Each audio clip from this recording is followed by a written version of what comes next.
Welcome back. You're watching Follow We Will Legends podcast this Tuesday evening with myself, Lynsey Glenn and Stan Gordon. Our podcast features the greatest ever Rangers legends, Rangers supporters clubs and bars from all around the world as our special guests. We would like to welcome our amazing sponsors who are on board supporting the podcast: the Gallant Pioneer in Blackpool, the Gart Craig Pub, VIP Ices, Cube Glass, Country Carpets, Avia Signs, Croft Construction, Impact Signs, Ernock Builders and EK Blinds and Shutters. Please check out their social media pages and websites for more information. Remember, if you're on our YouTube, give us a like and subscribe to our show, or if you're in any other social media platforms, remember to like, comment and don't forget to share. Please get your questions in early this evening for our special guests. Tonight we have joining us Rangers legend, Mr. Craig Moore. Hi, Craig. Oh, Mister. Yes, that. And also we have Gary, our sponsor of the show, from Cube Glass as well, joining us tonight. Good evening, gentlemen. Evening. Right, Stan, you want to... Yes, welcome lads to the show. We'll get kicked off right away. One for yourself, Craig. Walter Smith as your manager. Was he a big influence in your career? Yeah, no. Walter was massive for my career. He obviously had a fantastic network, which gave me the original opportunity to come over and have a trial at the club. He was a man that obviously gave me my professional debut and just had a lot of trust in us as a younger player coming from the other side of the world. So, look, he was a huge influence to myself, but I'm sure you've had many others on the program, and I'm sure they say exactly the same thing. He was an enormous man. Great presence, great heart. And one of the nice touches I felt when I originally come over is the office that they had downstairs. He used to clear out all the time and let me go in there and phone mum and dad back home in Australia. And I just thought that was, again, nice touch. You weren't just a footballer, but you were a person. How did you find it coming out as a young boy? What age did you come over for Australia? I come over when I was 17. Fortunately for me, I'd done a bit of travel when I was younger. Left home to chase that kind of football dream. So coming the other side of the world, look, language was the same, or although it did take me a good year to understand some people, the weather, obviously a factor, but look, it was, I think, more to do with the people that were within the football club and the type of club that Rangers were. It just, it was very easy to settle in. And what did Rangers put you into digs or a hotel, or to start with that age? Or? I originally, for the first few days, just to get over the jet lag and what have you, I was in a hotel, Digs, which was close to Ibrox, and then I eventually ended up in Digs with two younger players who were on the books at the time, Ross and Roddy Kerr, who stayed out in Fair Hill, Hamilton. Yeah. So I went into Digs there with a wonderful family that really kind of helped me, settle in, and that roof over your head and not being isolated and all by yourself when you're at such a young age. Did you get homesick for a wee bit? Or were you... Again, I'd done a lot of traveling, so I was used to being away from home. There was a period of time, I think, and it might have been in the first season where it kind of picked up an injury and it was over the festive season, all sort of stuff. And Walter again had said, "Look, this is probably a good time for you to get back home. You get injured here, and a great opportunity to be with family and friends." But I never really struggled with the living away from home. Used to laugh when you get boys coming over from Northern Ireland and they were homesick. On the other side of the world, takes me a day and a bit to get home, and they're 2 hours potentially from door to door. Well, there was a wee guy, Mucker. We Mucker, eh? He came over for Belfast, East Belfast, and Bomber was the reserve coach at the time, and he came in one day with a telly, and Bomber says, "What are you doing?" Yeah. He says, "We don't get Ulster TV in that hotel we're in." And he brought the telly out to get Ulster TV for East Belfast. That's true, isn't it? He still wasn't getting the channels. You had to love them. They were different, eh? They were different. I think Charlie was homesick for Castlemilk. I don't think he'd ever been out to Castlemilk to the Rangers. Craig, you won so many trophies with Rangers. We had a wee chat at the beginning of the show there. So 6 league trophies, 4 Scottish Cups and 2 League Cups. And 2002, 2003, you won a treble as well. So to think that the club has only lifted 2 major trophies in the last, just 10 years. Yeah.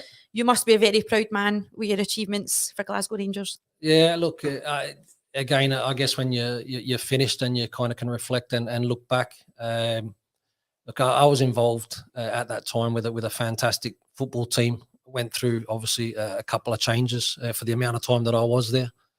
And winning trophies was something that we managed to do, and quite frequently in my time at the football club. There's been a lot of changes, as we all know, and there's been a lot of heartache for Rangers supporters over the years.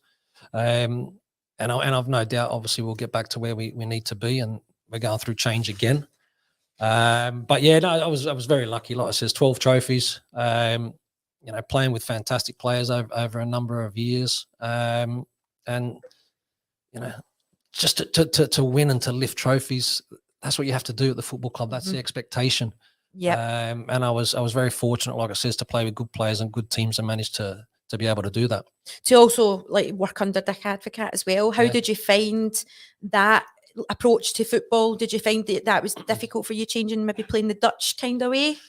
No, not really. I think a lot is made of tactics nowadays, and I think people try to bamboozle you, really. But I think as a football player, whether you're playing a flat back 4, or you're playing 3 at the back, or 5 with the wing backs and that, the roles don't really change a great deal. Obviously, the way that Dick Advocat wanted to play football in terms of working through the from the back line through the midfield and then obviously executing the final third, that changed slightly. Probably under Walter and Archie in those earlier days, it was a little bit more kind of direct football.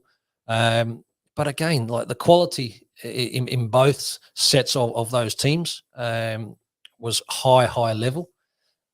Dick played a different style of football, but I wouldn't say it was hard to adapt to, because a good football player should be able to adapt. How did you find him as a manager, Dick? He was at the beginning. He was brutal. He was very, very hard. I think at the time we were going pre-season to Florida. Ian Ferguson was on holiday in Florida. So normally you would just expect Fergie to be able to meet up with the squad and meet for pre-season. He had Ian Ferguson fly from Florida back to Glasgow to then fly out with the team back to Florida. Fergie will tell you the story. It's absolute madness. No way. Yeah, but just he come in and he was really, really firm in regards to wanting to get that control of the dressing room and get his voice to be respected. Obviously, over time, he then softened, but he was a wonderful manager. I felt, that was my opportunity in terms I started to play as a central defender, Stan, under Dick Advocat. I was kind of used everywhere, but I think Walter had everywhere but in goals, didn't he? Yeah, but again, I don't. That was still a wonderful opportunity that Walter had kind of given us to trust us and to throw us in. But at some stage, some age, you want to get your regular position. I managed to do that under Dick Advocat. So again, they were good years. Like I said, 3 different managers. When it was Walter, it was Dick Advocat, and then I went on obviously to Alex McLeish as well. So I was there a very, very long time. Feels like a very, very long time, but very happy time. 3 different managers altogether there. That you're saying there, Big Alec, had a different way. I know, but I see the thing with Alec. Did you think yourself that he never gets the money that the other 2 managers got? Definitely. Yeah. It kind of changed, didn't it? I mean, because you remember, obviously, so I come on the back of the first, was it the 2 pots of 4 Champions League, 92-93. I come the season after that. Right, so Rangers obviously got to the semi-final of that competition at that particular moment of time, which was incredible, although it's a completely different tournament to what it is today. Then there was that dream and ambition even from David Murray that to really be able to compete at that highest level in Europe. So Dick Advocat got some serious money. Serious money. Yeah. Serious money to have a red hot crack at that. Didn't really eventuate, did it? We didn't really get to the point end of those competitions. Alex probably come at a time when there was a bit of a reset financially. And I guess a realization that the really, really big clubs in Europe are spending a lot of money and year in, year out. And just to think that I think you won the treble, Big Alec, with the money that you had. Aye. That's right. Second season. I think he come in, he won the double. And we won the treble in 2002, 2003. So again, he done what every manager needs to do to be able to be a success, and that's to win trophies immediately. Yeah, I thought it was really interesting. It was actually Avocat that handpicked McLeish to take over from him. that's right. Yeah. I thought it was fascinating. Aye. He'd obviously seen something in Hibs at that time. Well, he done the same with Barry Ferguson. Made him a captain. Yeah, he seen something in him that Walter never seen. And for two great managers, for him to notice that Barry, because he built a team in Barry after that, didn't he? I mean, they kept two guys out. And if you talk to any Blackburn fan, they'll tell you two guys, their hero. This guy was incredible. Two guy was an unbelievable player, but you're right there, Stan. You touch on look, football is all about opinions. And clearly, you see, so like Barry Ferguson was a young emerging, great talent, and Dick Avocat not only trusted Barry, but he gave him the armband at such a young age. And you're talking about, you're saying two guy, Big George Alberts, who was enormous. He ended up moving on also because Giovanni Van Bronckhorst coming to the same position. And he never got on with Dick either, didn't you know? He never liked that. You think the Germans and the Dutch Is it maybe the smoking factor? I wonder why. I think George doesn't mind one, doesn't he? Yeah. Maybe the smoking factor. No, I'll just interrupt a wee minute here because we've got a lovely wee prize to give away. It's a medal, 2020-2021, and it is Scottish Premiership Championships Rangers FC 55. So it's a 55 medal. I've actually got one of these at my caravan on display. Nice. So it's absolutely lovely. It's a great prize. So get your answers in. So the two questions tonight is, where was Craig born? And don't say Australia. Do not say Australia. And who did he make his debut against when they were the Rangers? That's it. That's the two questions. So it's Craig's debut and where was he born? Aye. Can I ask Craig a question? Of course you can. You were there for such a long period of time and playing under these different managers, and there was changes to the squad within that. Mm-hmm. What was the dynamic like, changing from the guys like Coisty and Durant to the Dutch coming in, and then getting on to guys like Kinesia coming in? What was the dynamic like in the changing room? Yeah, no, it's a good question, because the dressing room is really important, that you have the balance right, that you have good characters in there. And you touch on, so when I first come in to Rangers and experience first team football, you've got Andy Gordon, you've got Stuart McCall, you've got Ian Ferguson, Ian Durant, Ali McCoist, Richard Gough, John Brown, like people that tough characters. Yeah, but you just learn everything about the football club and what it means, not only to the fans, but what it means to these homegrown kind of boys that have grown up supporting Glasgow Rangers.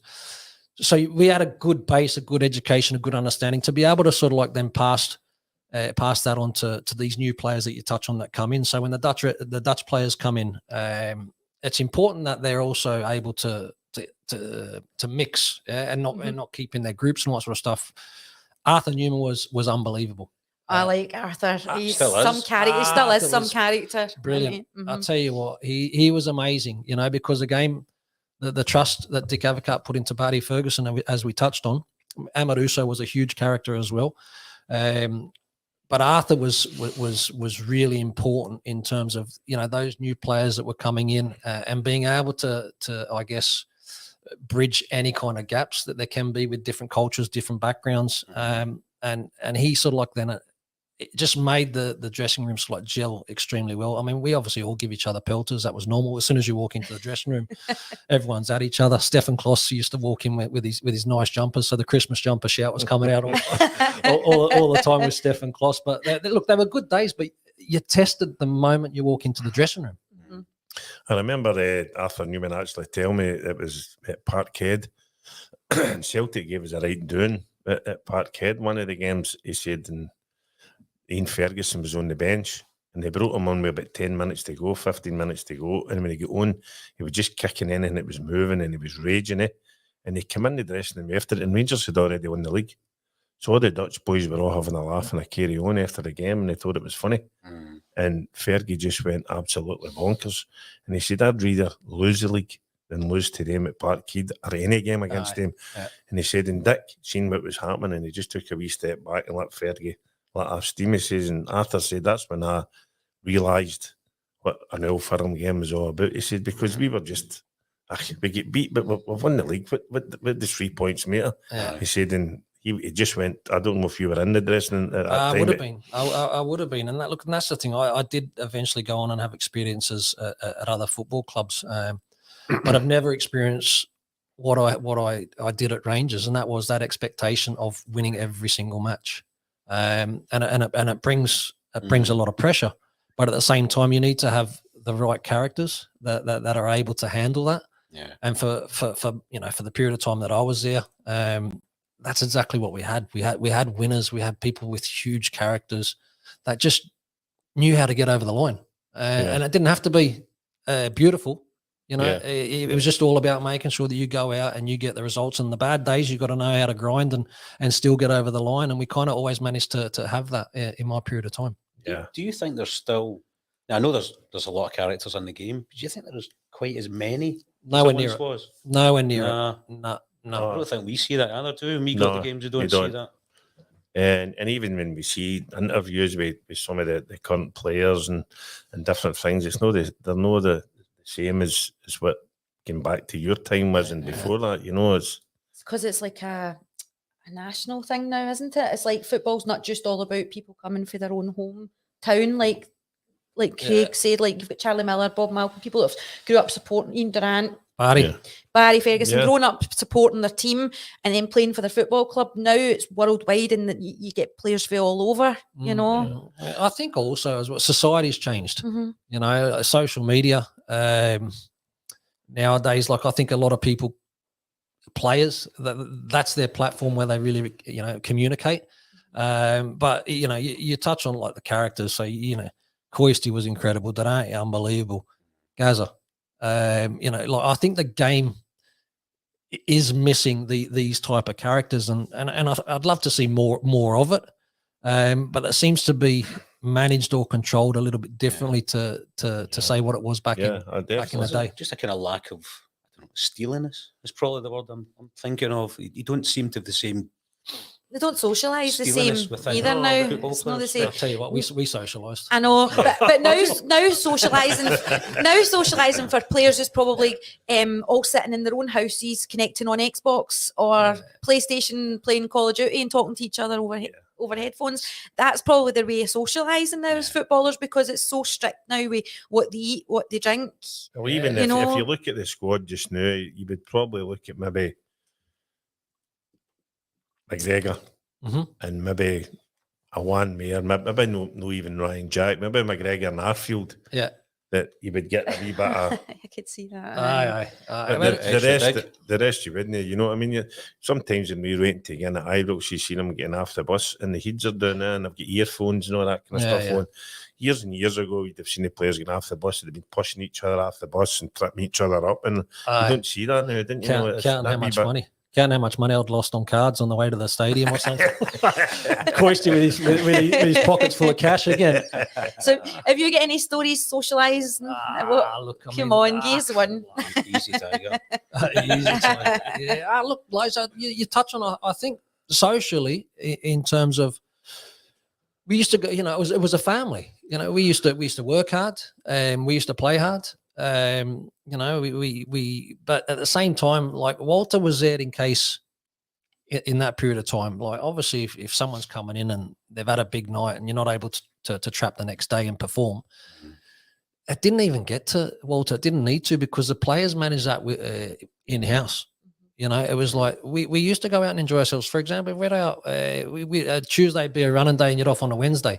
Tuesday night we were out. We were drinking as many beers as we possibly could, and you'd hear all the stories come Thursday. But Thursday was bang, you're back at it.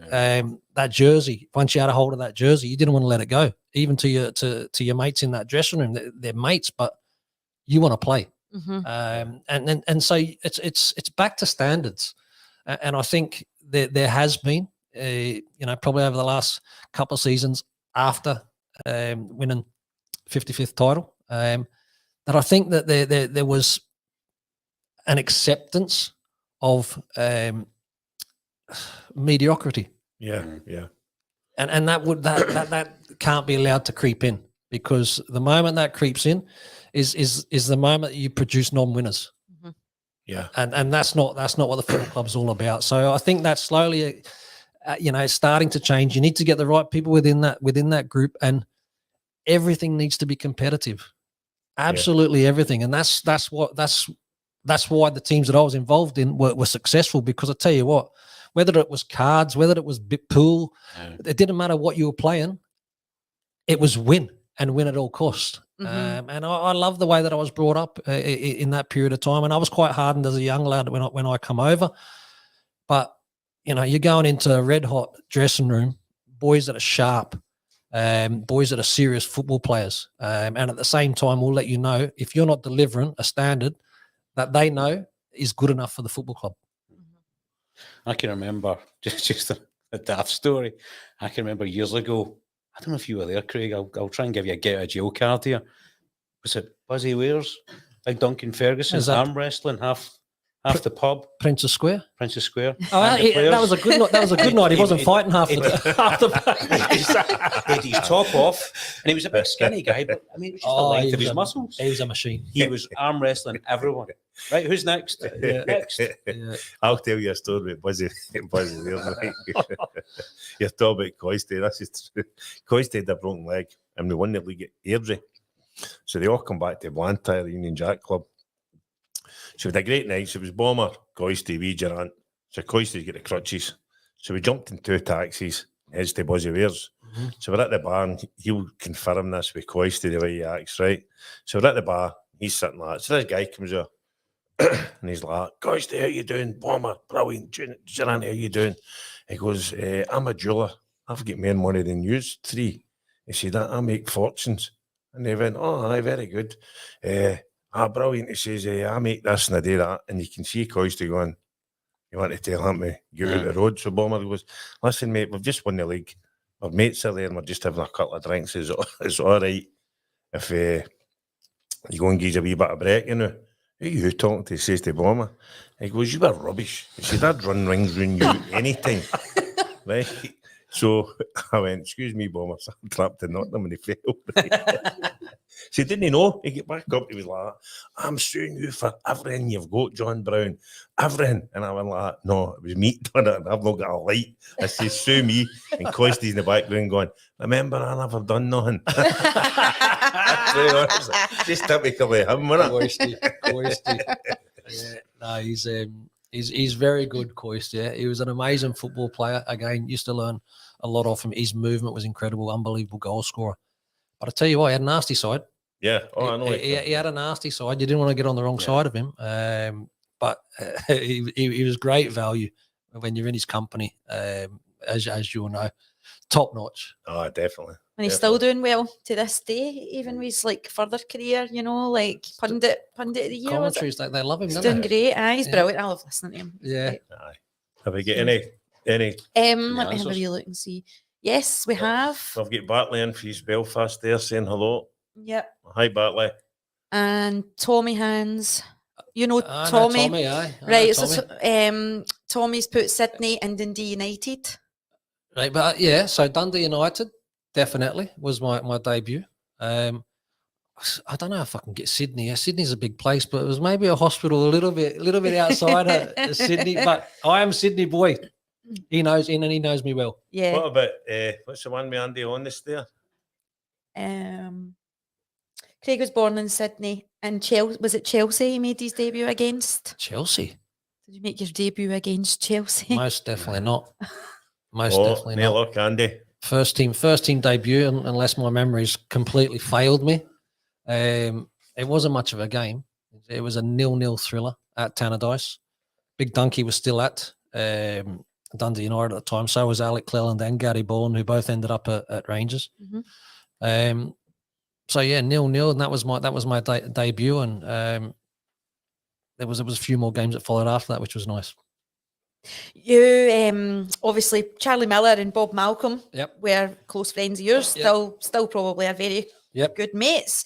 What's your thoughts on how good they were at Rangers? But look, Charlie Miller was, Stan, you touched on Castle Milk. Probably my first night out in Glasgow was Castle Milk with Charlie Miller. I thought, oh my God, surely it gets better.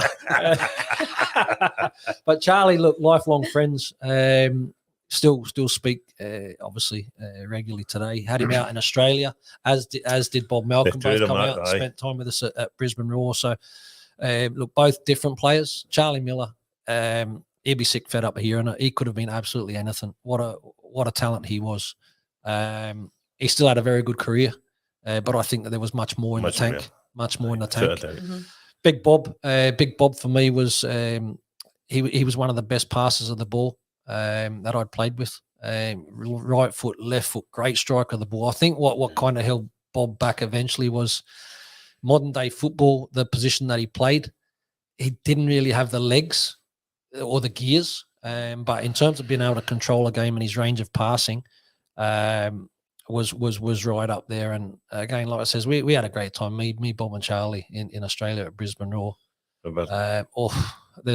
There was some good days after afternoons, led into nights, led into early mornings. But yeah, no, great mates. Barry Ferguson, obviously, a really, really good mate. Billy Dodds back in the day and all that. We had race horses together. Yeah. I was watching a little bit of Cheltenham today, actually.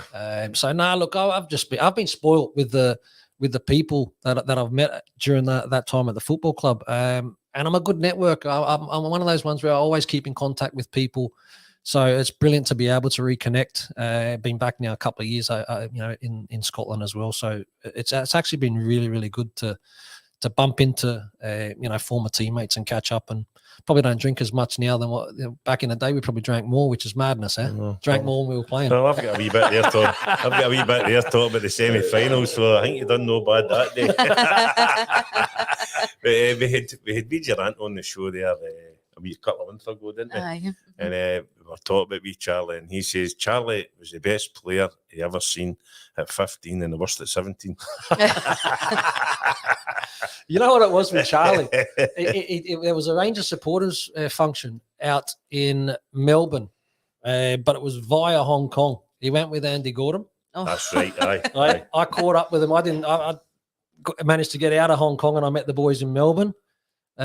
Charlie probably put on 5 kilos that trip and never managed to get that 5 kilos back off again. Yeah, I think that was the one, the goalie tell the story that they went for there to, what's the place across from Hong Kong? You get on the boat, takes you into China.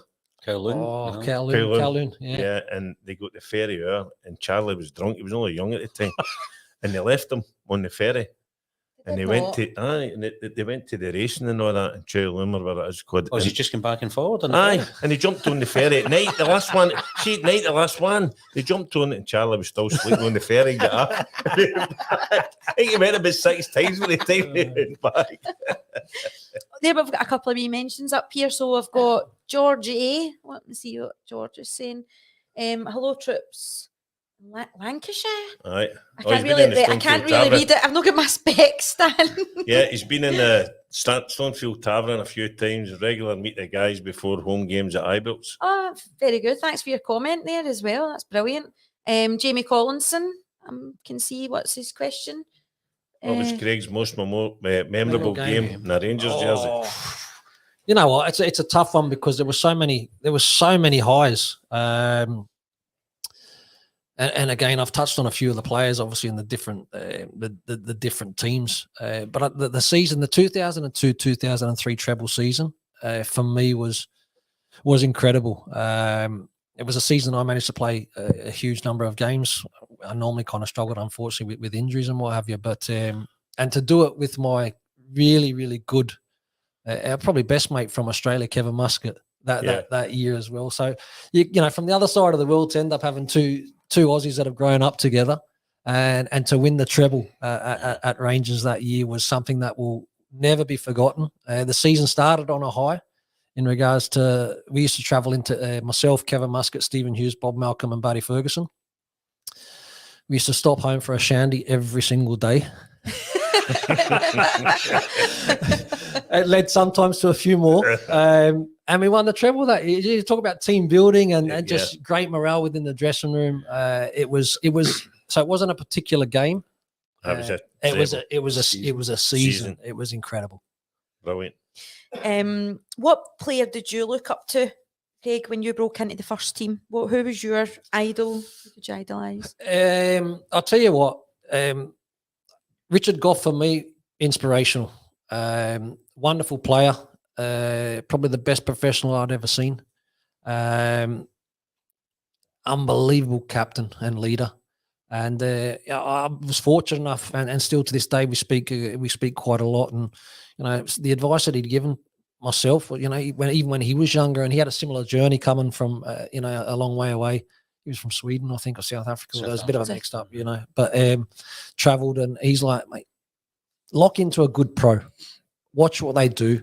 He says, and that way that will make sure that you've got a chance, by doing the right things. Yeah, good habits. Good habits. Goff, he was first in at training. He was last away.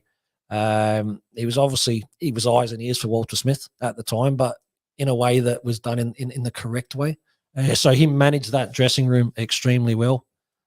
Winner, a really, really important player, popped up with so many important goals. So he's a player that I looked up to, and that certainly helped me in regards to coming across as a young lad, because he'd been through something similar himself. I think he's still doing half marathons every morning, I think. He's a machine. He's a machine. Yeah. He's just so fat. It's ridiculous. Yeah, even when you see him now, when he comes back here for Ibrox, you see him, he's still fit. There's nothing on him. Him and Bomber. We used to, like, our warm ups back in the day was they're probably a little bit more technical now, but it was like 3 5-minute runs, and the pace that John Brown and Richard Goff used to set was frightening. Well, how long left? Then bomb every now and then was like he's done what, it's like 30 seconds, and you set the thing in your head. It's 30 seconds, and you get there, and then he's like 10 more seconds. I'm like, yeah, bastard! I'd set myself at 30 seconds, but they were good times. But you were talking about Bomber then, and we spoke to Bob Malcolm when we had him on the show, and Charlie about them, and they couldn't talk highly of young Stephen Smith about Bomber as a coach, but what they said was it was great, and it was a great upbringing with Bomber and the reserves and all that, but you wouldn't get away with that now.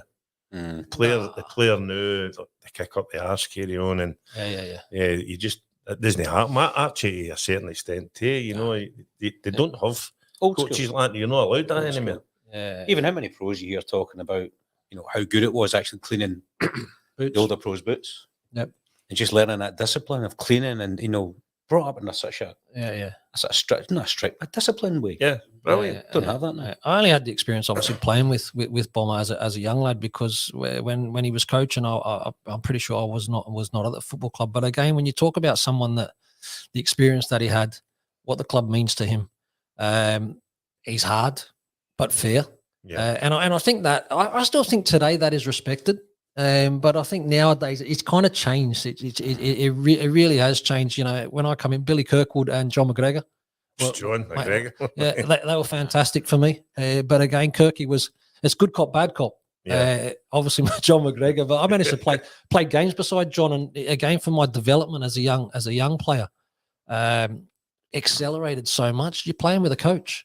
He was playing beside me as a central defender, and he's educating you along the way and all that sort of stuff. And then eventually, he's like, "Okay, well now you should be telling me what to do now. Like you've had enough. You've had enough playing beside me and all that. So you learn, and you learn really, really quickly. I was very lucky. He came in from Liverpool, didn't he? Yep.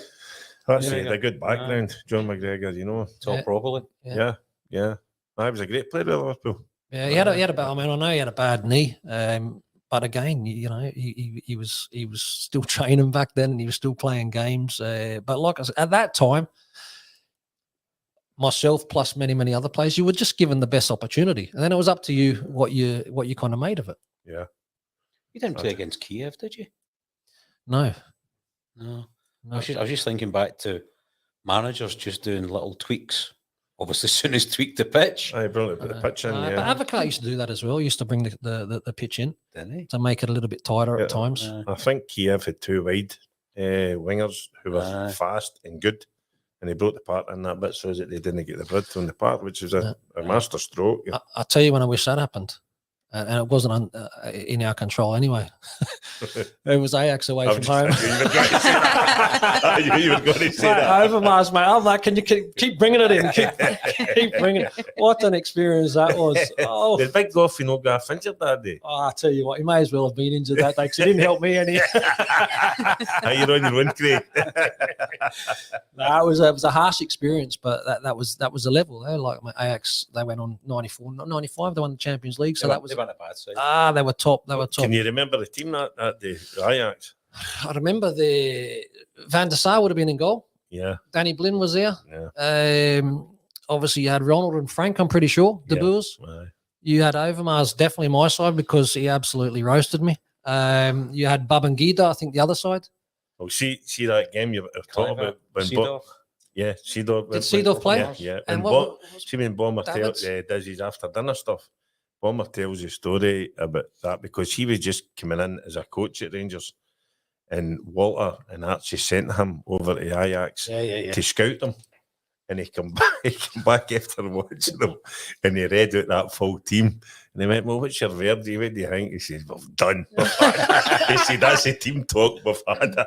He said, "And that night, he said that what a tremendous side, one. yeah. We started off okay for the first 10, 15 minutes. Gascoigne got sent off. That's right." So away from home, And he 10, had the 10 toilet. men. And to be fair, because What was going to kill Walter was going to kill him.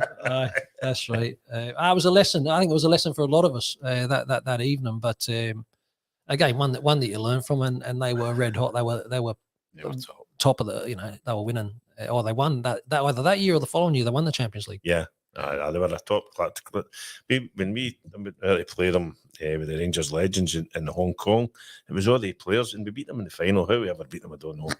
Honestly, but Overmars was there and all that. Honestly, I seen them. Oh man, Was he toughest opponent? I could just because I as a young lad, I didn't have the answers. He was just like Sonic the Hedgehog, wasn't he? But he was dynamite. And then again, so if you get tight, they put him behind. It becomes a foot race. He was faster. Yeah. If you back off him and he gets the ball and he gets running at you at speed, that's a worse position to be in defensively. Good luck. Goffey says at some stage, mate, get close, give him a slap, do something. so I've got close and I've tried to be a little bit physical. He's got up, dusted himself down, looked at me and smiled, and I'm like, oh, goodness. So I tried.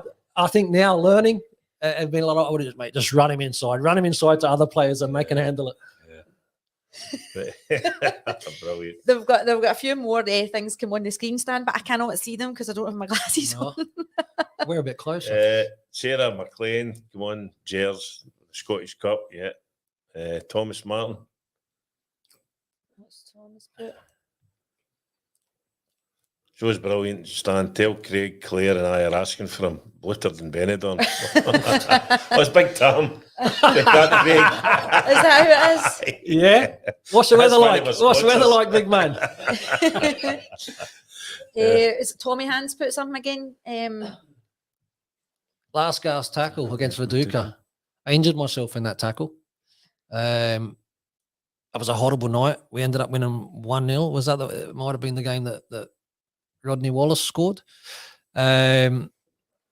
Made up ground on Dukes, but I knew I could make up ground. We grew up together, so I knew I had him at pace at that time in my career before my injuries. But I got injured in the tackle. I ended up damaging my knee in that tackle, and probably a few weeks later, I ended up getting an operation. But it was a good night. We got the right result. Viduka, I know he played for Celtic, but he was a handful. He was a very, very good player. Touch. Oh, well, that was one of the questions that I had down to ask you. Like, who's the best player you've played against? Who do you think? Look, I was lucky. I mean, I played against a lot of fantastic players. You look at Van Nistelrooy when he was at PSV, the Champions League run. Obviously, he goes to Man United. Played against Rooney in his debut for England. Aussies beat the English. Don't worry about that at Upton Park. Go on. Thierry Henry, touched on Overmars. Look, I played against unbelievable players. The World Cup 2006, Ronaldo, Ronaldinho, Wow. top notch players. But the thing is, no matter how good a player was, at the same time, I kind of gave the same respect to every single player, because the moment you go in and think that you've before you've earned it, you're better than that player. It can come undone, and it can come undone pretty quickly. So my preparation and my focus and my job, whether it was Ronaldo or whether it was a player that nobody really knew, I went in with the same preparation, if that makes sense. Yep, definitely. Did you not go to Germany at one point? I did, but that was with Dick Advocat at Borussia Mönchengladbach, who are a big club. They were, in European status in terms of the 70s, a big club. Only a brief period though, and they were when I was there, like fighting relegation, like just survived. It was tough, but again, it was interesting to see. Like you have all those great years at Rangers where you're always pushing to win trophies, win leagues.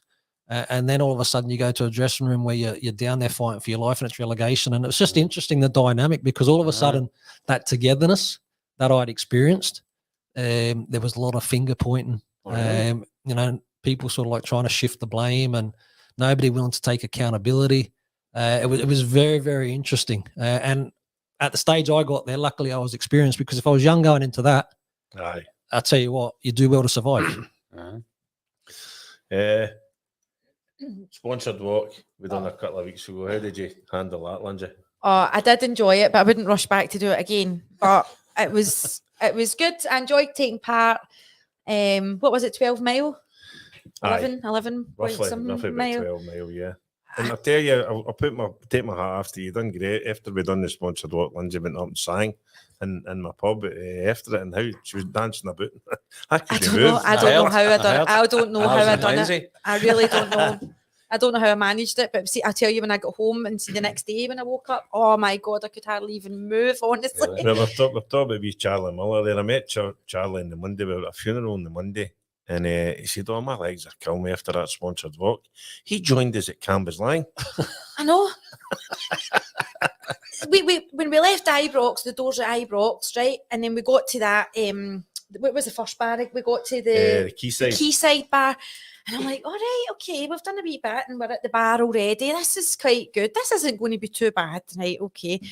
See, going for the Quayside to Cambuslang, it was never ending. I was like, and then we came to this big, massive hill, and I'm like, please tell me the pub's over this hill. Please tell me. It wasn't, but we got there in the end. We ended up £40,000. Good. It was we got for Emmy Smiley charity, and see the following week, they got Craig and the Bristol done it. So what they were doing was they were walking from the pubs to the front door at Ibrox, then going back to their pubs. So they said, "Are you going to do it again?" I said, "Look, I'll come down." Big Marvin, no, Big Dukey done it. Yeah, Dukey's another player. What a top guy. So the two of us went down and we got them at the front door. So we stopped at the district bar. Went in, seen Curry's boy. Yeah. A couple of pints in there. Into Quayside, two in there. Went out the Squinty Bridge. Went to Steps Bar, had 6 in there. Oh no. Went to the Bristol, and I was on about my third in the Bristol, and Big Tam says, "Right, come on, that's us going to the guard." Craig, I said, no. No. Did you do it? Did you walk that from the Ibrox to the Bristol? Aye. Oh, I couldn't have done that again. I don't know how we managed that. I heard Dukey and my brother were setting the pace. They were. So they were telling They me. were, and somebody stopped in a car to talk to me, and I went to catch up, and I'm like, "Yeah, this is no, you're on, you go." That's when I got up to it you. was enjoyable but hard, wasn't it? It was really hard, but do you know, it was worth it it was for a great cause, and there was some amount of money raised for that, £40,000 between all the pubs. That's absolutely brilliant, fantastic. And so it is. Ricky's pub, they went the other way. When once we got to the Quayside, they shot that way, and we went there. But they done the pub crawl thing and all, didn't you? They stopped it. How long did that take? All day? 8 hours, 9 hours. Big Bob got us in my pub. That was his contribution. Aye. The big man can't walk at the moment. No, his ankles and bits. No, Hopefully, he can get that sorted quickly as well. And in that district bar, they've got a big top. It's like blew up about 6 times. The Rangers tap the size it should be. So I took a photo. I said, "Bob, is that your photo? Is that your tap behind the bar?" Then I heard that abuse ago. You only said that because they couldn't run after you. But we're going to talk about the semi-final. Obviously, we were there. But what's your thoughts, Gary? I think we won it. No, I'm talking about sorry, no semi-final, the final. Oh, when we lose there. What did you think? I hate to admit it, but walking to the game and we're chatting on the way, I didn't believe we were going to win that game. No. I genuinely didn't think we were going to win that game. I didn't feel any of the noises coming out of the team or the squad filled me with confidence going into that game. But looking forward to this next semi-final, I think we'll win.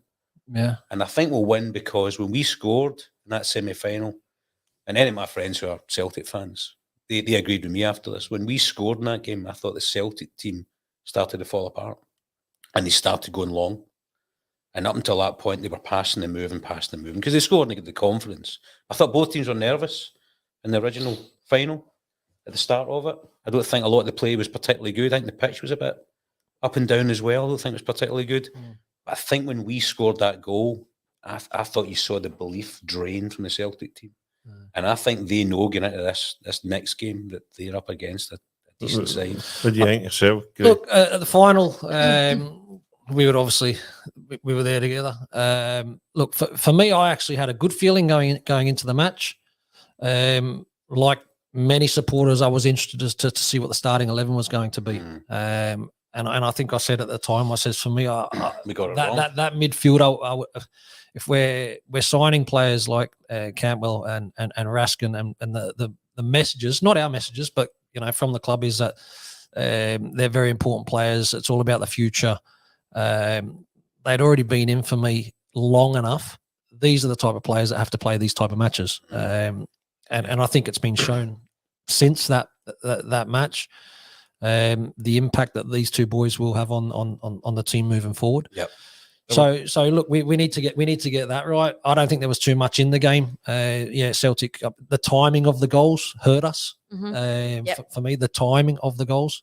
I don't disagree in terms of when we get the one back. Morelos pulls us within one goal. Sakala had a good chance. Yeah, for Kent's shot off the post, and probably could do better. Sammy, I think the question you're probably going to ask, Stan, is would we prefer to get Celtic now in the semi-final of the Scottish Cup rather than the chance to play in the final? Yeah.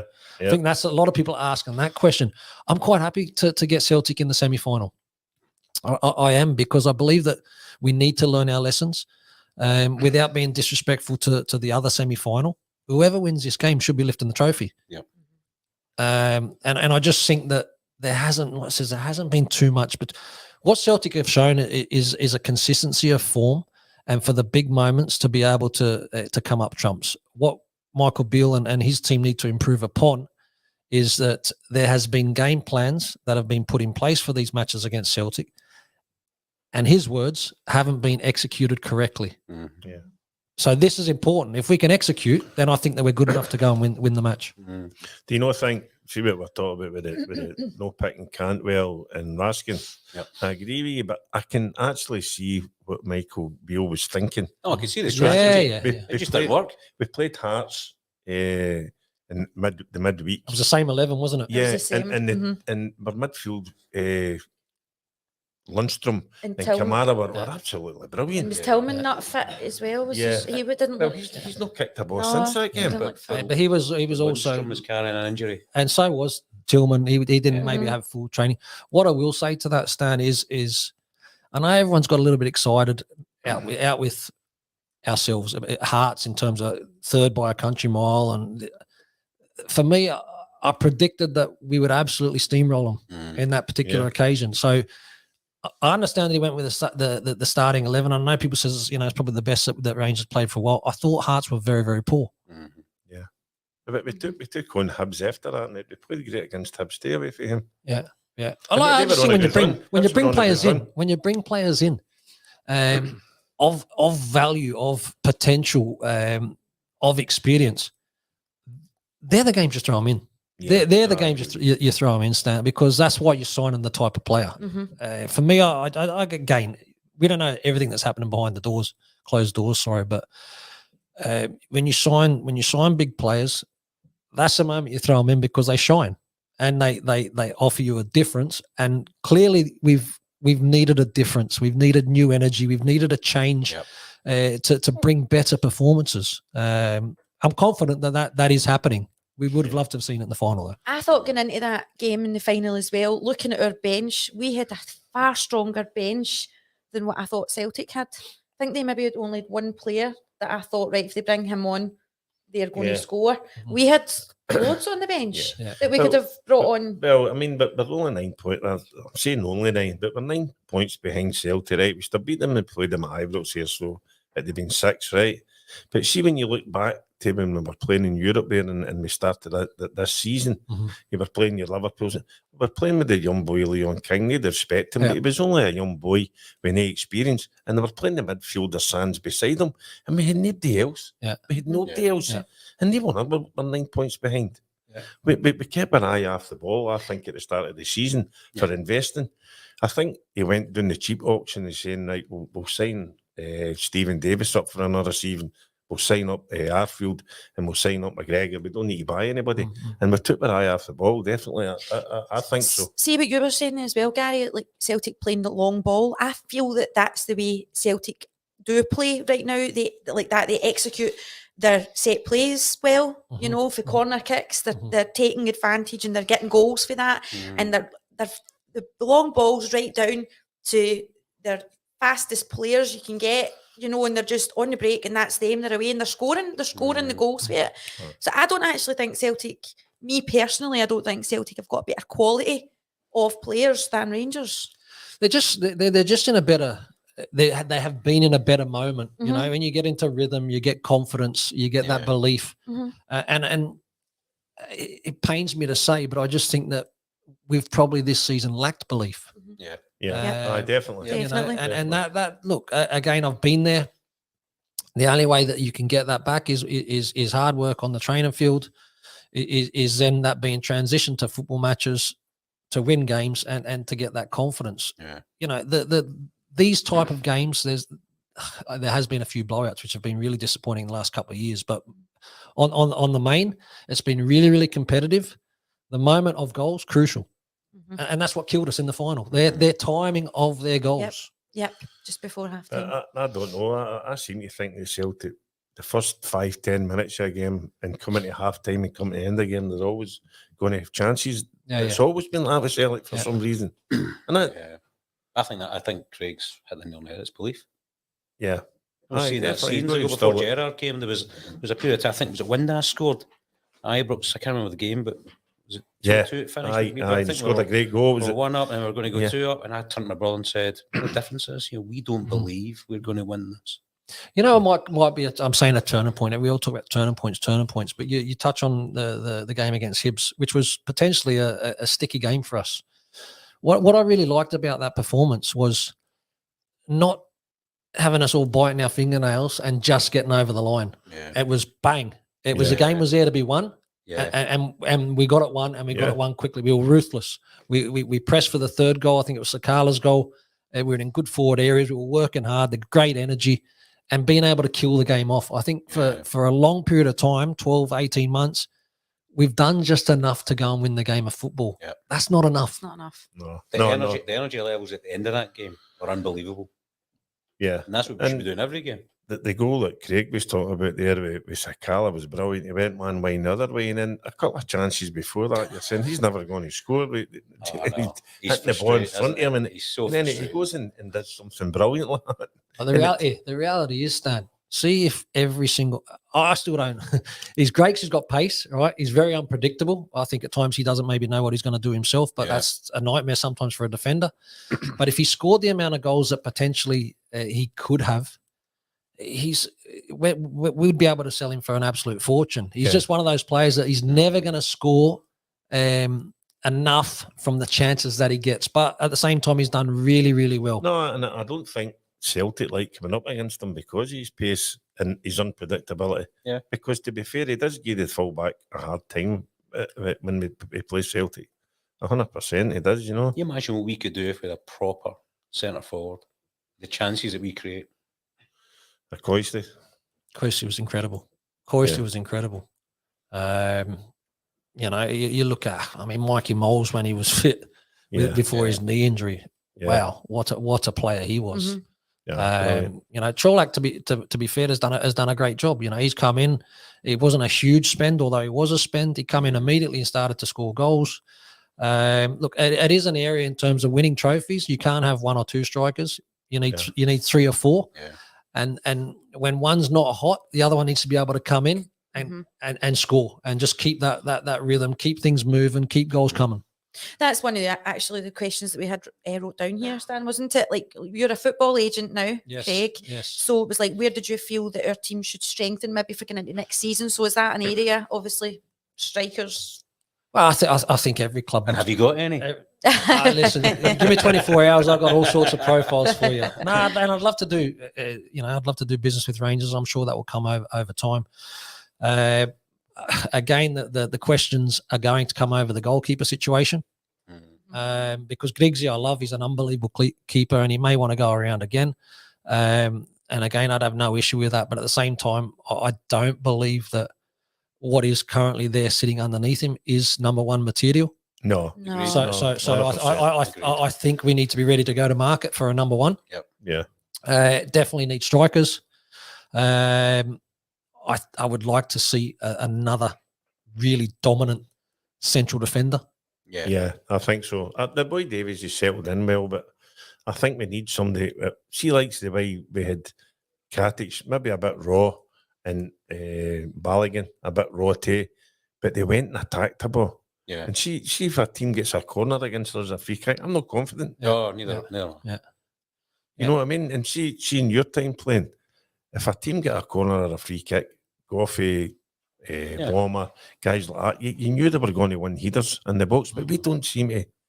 I don't know. I think we're a bit lightweight. Yeah. I think the two of them are good passing the ball out for the box. The profiles of the two centre halves that are playing just now are almost identical. They're tall, they're very slim, but there doesn't seem much bulk about them. They can actually go and win a ball and go through people to win the ball at a corner. No. Yeah. So they're the kind of areas that I would think Rangers would look to strengthen in. Midfield seems to be as if they've got the numbers. They've certainly got the two players in Cantwell and Raskin that are the future. Look, and I'll also be interested to see, you touched on King, who played and was involved in every single match in the Champions League. Let's not forget, as an 18-year-old boy. So he's well ahead of schedule. He would have learned a hell of a lot from that campaign. It would have been a tough one for him. Alex Lowry, I need to see more in terms of the player. He is a real talent. He is a real talent. Whether or not he's going to get that shot at Rangers, I don't know. But in terms of talking about going a little bit leaner a squad, then we need to be pushing these ones through. Alex Lowry's, Adam Devine. Devine surprised me this year. He's a good player. He's a good player. I'm hearing in the background right enough that the boy Lowry, he's got everything, but he'll no train. And his attitude's no the best. Yeah, but then someone needs to, if that's the case, then it would take him aside, or put him somewhere else where he's going to get those games and going to get those developments, ongoing development. For me, he's too big a talent not to put in the work. And then after 6 months, 12 months, and all that sort of stuff, if it's not to be, then it's down to the lad. But for what I see, I go, wow, he could be a serious player. Yeah. No, the signs are there. I think somebody's Alexander Fraser there. I think he might be right here. Craig was born in Canterbury. That's the one. There's a winner there. Canterbury. In his first game was against Dundee United. I think that's the winner for that one. He's found your birth certificate. If you Google, get in contact with your address there. It won't be Wikipedia. Right, Stan, what have you got coming up? Because when you're coming to the end of the show. Yes, we are. Oh. Just when I know it's always near the end, when you can just keep going. We've got Blackpool the 25th of March. Have you gone to that, Lindsay? No, I'm not. No. 25th of March in Blackpool. It's a Legends dinner in the Gallant Pioneer. I think John said there's still tickets left if anybody looking for tickets. It's always a great weekend, as you know, down there. Yeah, it is fantastic. I think you're doing the one in June, aren't you? I'm doing the end of season party in June, 10th of June. Yeah, Aye, I'm looking forward to that. That's a double stag weekend for me that weekend. Oh, is it? Yes. And I've taken in the end of the season party too. I don't know how many times you can use that excuse. No, the goalie's boy is having his stag weekend in my mate Wayne. I'm the best man at that in Gibraltar. And so I talked to two of them into having it at the same time. You're some man, I'll tell you. I mean, it's definitely... Good at negotiations. Let you take in a wee bit of culture and then take in the stag weekend. Kipmuir Hall this Friday. It's a Masonic dinner along with Buddenstein and Doddy. Then Rutherglen with Sonic and with Archie and Bomber on Saturday night. And Lindsay, about you? What about yourself? 25th and 26th, my next days out. Coatbridge. All right. When's that? The 25th, it's a memorial parade. And the Sunday, I'm in Three Cheers pub. All right. I think that's the weekend of Legends. Right. That's on at Ibrox. So get yourselves along to Three Cheers pub for a pint before and after the game. I maybe would have came to that, but I'm unfortunately in Tenerife that week. Well, a wee quick happy birthday to my grandson DJ. He's 12 today. And this is our last happy birthday, DJ. Happy birthday, DJ. This is our last show for a couple of weeks, and then we'll be starting again. But I think I counted today, that's 18 players we've had on for the last few shows, different players. But I think we'll need to start at the beginning again and work our way up. Yeah. Because It's been fantastic. You got yourself a squad there. That's it. We have. We're running out of players. No, so if anybody wants to sponsor the show or whatever, and a wee quick one, Gary, yourself with Cube Glass, how are you getting on? I know you were involved in Sky Lounge. Blue Sky Lounge, yeah, Yes. involved in that. Obviously sponsor one of the other lounges as well, so one of the smaller sponsors, but we do our bit. We do what we can. No, and it's good. And Brilliant, fantastic. see the Thornton Speak. Yep. They're in the other bit. See the wee bit. That's named Right. after No his Players Lounge. company. Yes. So players lounge, yeah, they're yeah. just up They there. using the Okay. Cube Glass. Yeah, if you get bored of this lot, you can come up with that. Food's better. And I'm still waiting, Trish. Right, okay, folks. So we're coming to the end of the show. So remember, if you would like to sponsor our podcast, give us a shout, private mail Stan or myself, and we'll get back to you. Remember, get involved by subscribing to our YouTube channel, liking our Twitter, Facebook, and Instagram pages. Follow We Will Legends Podcast. A huge thank you to our guests, Craig. It's been a pleasure. Thank and you. Gary from Cube Glass Brilliant, as well. Craig. Thanks Brilliant, very much for Gary. coming on. And thanks again to Ricky behind the scenes doing all your questions, getting them all on the screen for you. Thanks, Ricky, in this wonderful studio that we're sitting in as well. From us all here at Follow We Will Legends Podcast, good night and God bless. Good night.